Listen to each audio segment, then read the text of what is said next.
I miss you, hugs and kisses, but do you really? Do you? Everybody, hope y'all doing well today. This week's Take 2 review is I Miss You, Hugs and Kisses from 1978.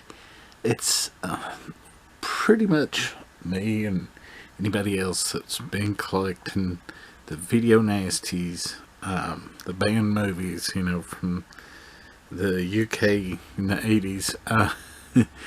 It's pretty much the last piece in all our collections, because it just took this long for somebody to release it. And Severin released it, of course. If you watch enough of these movie reviews of mine, you realize I'm a Severin super fan.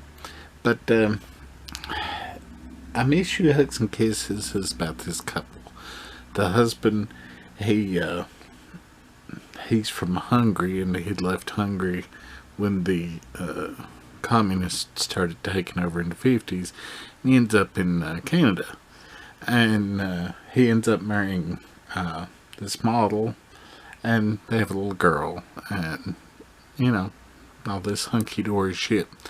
Well, the movie starts out with them pulling up to the home, and someone right before that, someone's beat her brains out. And the rest of the movie is pretty much just telling the story of what's happened through flashbacks and court proceedings. I watched the extra features on this first because I'd never seen the movie, but I watched the extra features first before I watched the movie, and it's loosely, well, actually not too loosely based on a true story, but anyways, the guy, he was just tired of his marriage, so he kept thinking up things and ways he could get rid of his wife, and his wife was in the same boat, and just wanted to get rid of him. Of course, in the movie,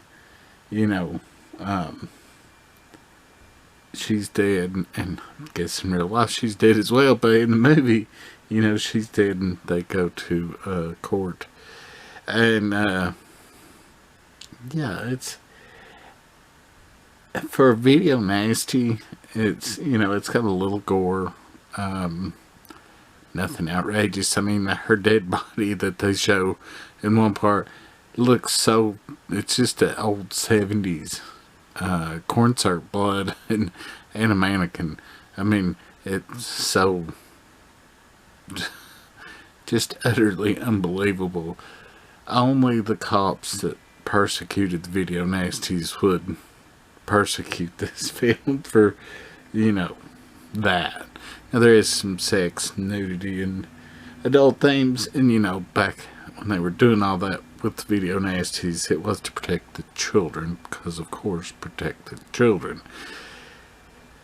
And yeah, I just don't see kids wanting to rent this, though. I mean, if they read the back of the videotape and said, court procedural, fuck yeah. Of course they didn't. This was just, shouldn't have. I think when I was watching the extra features, they said it made it on the prosecuted list for 2 months until it was taken off. So, even they realized no kids were renting this. But for what it is, it's one of those Canadian tax shelter movies, and they can be good and they can be mediocre. I've never really seen one that's terrible, but a lot of times they're mediocre. But another good one that I've also reviewed on here is Peanut Butter Solution. But this one, it's not great, but it's not mediocre. It's kind of in the hinterlands in between, mediocre and great. It's very watchable. If you're interested in it, it's well worth at least picking up to watch. You can always resell. And if you're, a video nasty completionist like me, get it while it's there. Anyways, That's the best I could do with this one without giving anything more away. Because, you don't want to give so much of the movie away that, well, why are you going to go watch it? But anyways, we'll see y'all next week for something else.